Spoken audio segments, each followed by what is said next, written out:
عمره 50 يا شباب. السبب انك ما قدرت تتزوج؟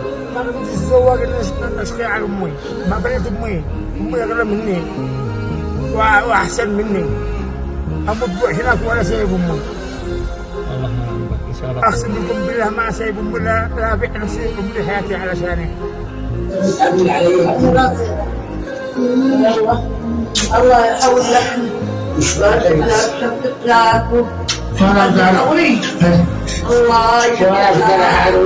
الله الله يكسك الرزق يا الله ينصرك على اعدائك يا رب. بقي معايا امي وانا في داها، ما حدش في الدنيا يساوي امي. بقي معايا امي وانا في اشتيهم انا يستجابون. الله الله يا رجال، الله الله يا رجال. هو قد طرح لكم رقمه واسمه، فلا تقصروا، كتب الله اجر.